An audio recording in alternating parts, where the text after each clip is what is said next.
mau ya. Nggak Gimana? mau. Udah belajar sholat dari mana? Dari orang tuaku, Bang. Jadi nggak tahu kalau sholat itu ada di hadis. Anda bertanya, aku belajar sholat atau ajaran sholat? Tadi kan ku bilang kalau memang Quran itu lengkap, ajaran sholat itu dari mana taunya?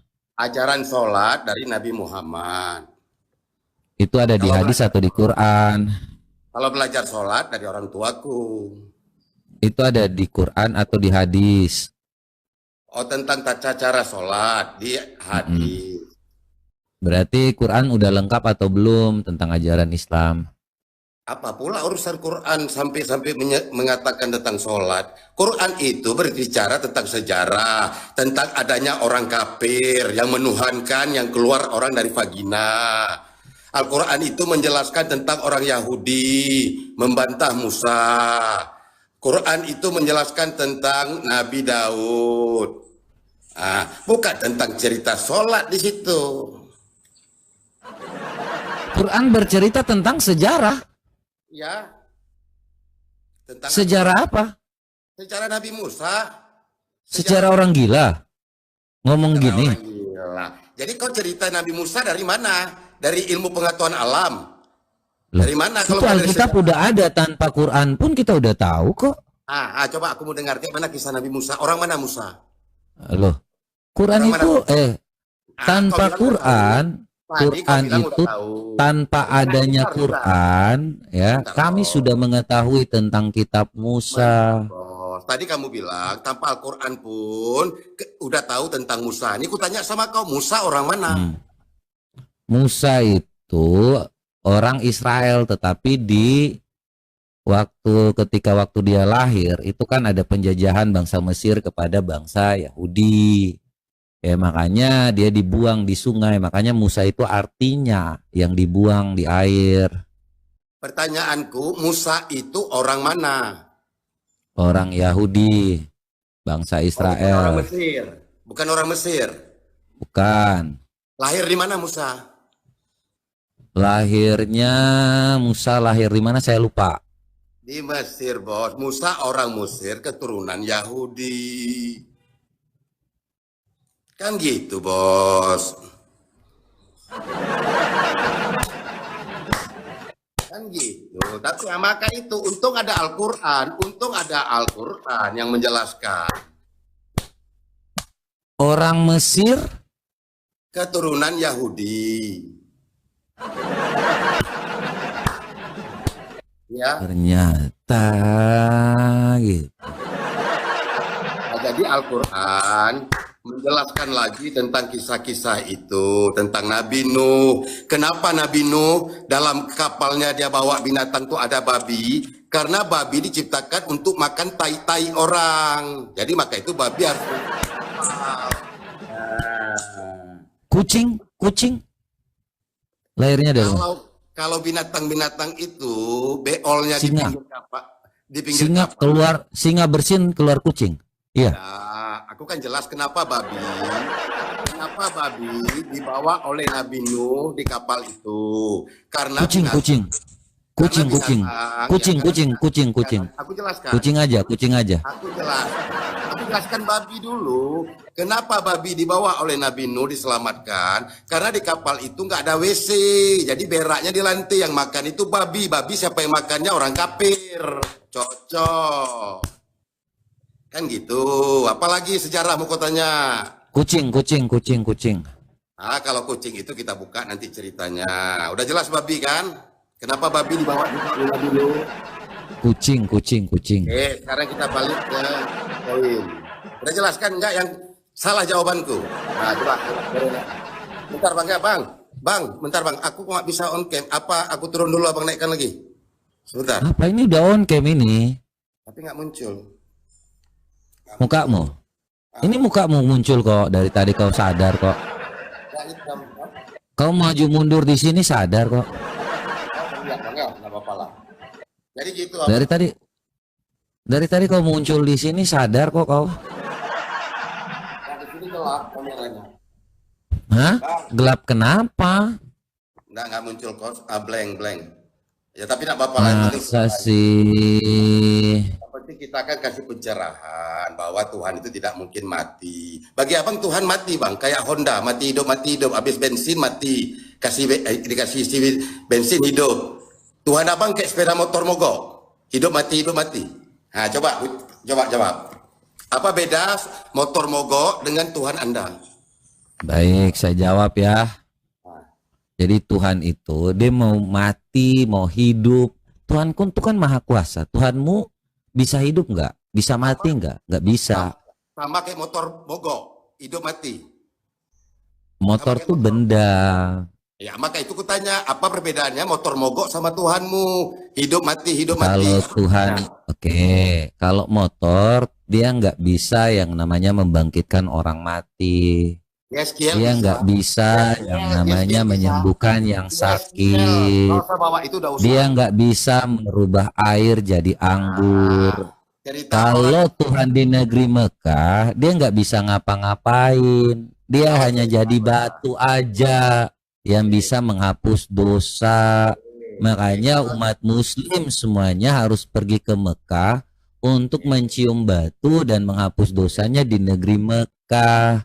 Gak bisa ngapa-ngapain. Nah, Tuhan yang di negeri Mekah menurunkan batu putih, kemudian dicium-cium-cium, jadi hitam batunya, makanya bisa menghapus dosa di situ. Paham aku bang, aku ceritakan sesuatu dulu ya.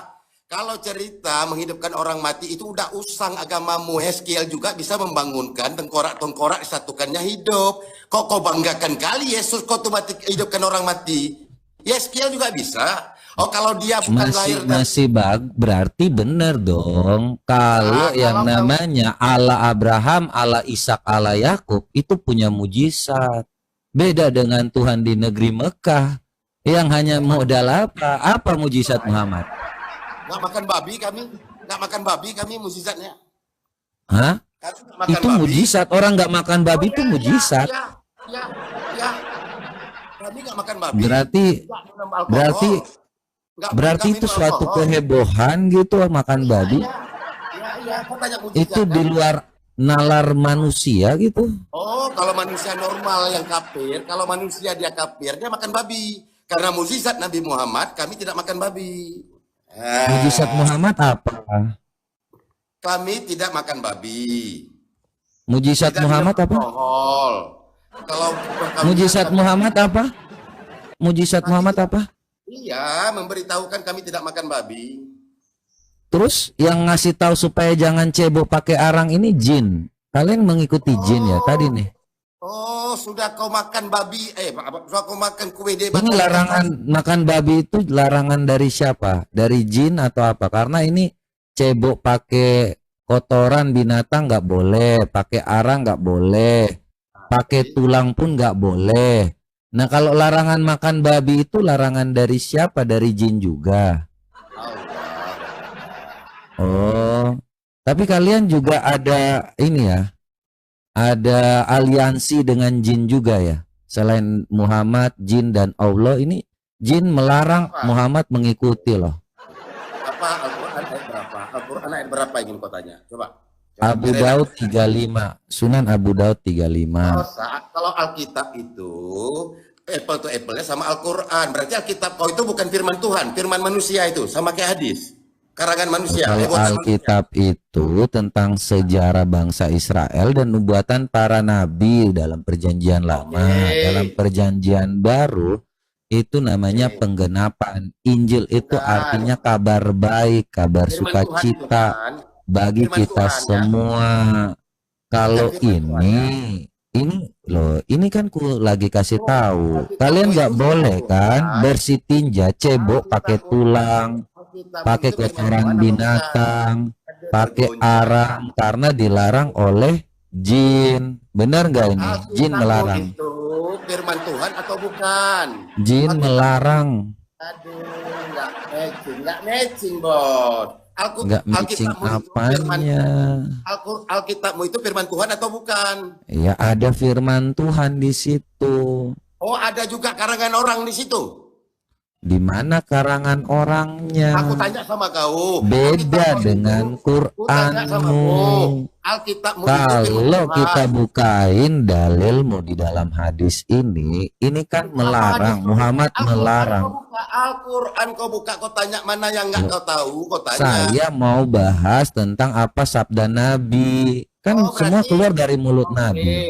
Oke, berarti Alkitab kau selevel hadis, selevel Ya, karangan itu kan Tuhan. kau yang mengatakan. Kalau kau nggak percaya ya sudah dengan selevel hadis. Loh, siapa Alkitab bilang selevel hadis, Al-Quran? bukan firman Tuhan. Jangankan Alkitab kami mau selevel dengan Al-Quranmu saja, tidak kok. Dengan orang-orang kafir yang Alkitab bawa kami Alkitab. tidak level dengan Quranmu, Dek. Itu bukan firman Alkitab Tuhan. kami tidak menceritakan tentang yang namanya rumah tangga Nabi. Dengar orang-orang kafir di Alkitab bawah. kami tidak menceritakan tentang nafsu atau menggauli siapapun yang kehendaki. Bukan firman Mana Tuhan. ada kitab kami mau menceritakan tentang rumah tangga orang. Enak aja kau sama-samakan Alkitab dengan Quran. Nggak pernah mau dong kami. Kafir. Masa hanya tentang yang namanya, nih perintahnya hanya kepada satu orang, terus keenakannya hanya kepada Nabi. Kitab kami nggak gini. Engkau boleh menggauli siapapun yang kau kehendaki. Kami, Alkitab kami nggak menceritakan tentang ini. Jadi apa juga kawin domba. Alkitab kami pun tidak menceritakan tentang rumah tangga orang nih. Saya kasih tahu Anda. Makan pantat domba di surga. Makan pantat domba, kawin domba di surga. Itu diceritakan Alkitab kau makan. Jangan ini loh. Ini Alkitab kami tidak mengharamkan nih yang kawin sama budak. Nggak kayak gitu juga kali kalau mau. Pengantinnya. Kitab kami nggak level dengan Quranmu, Bang.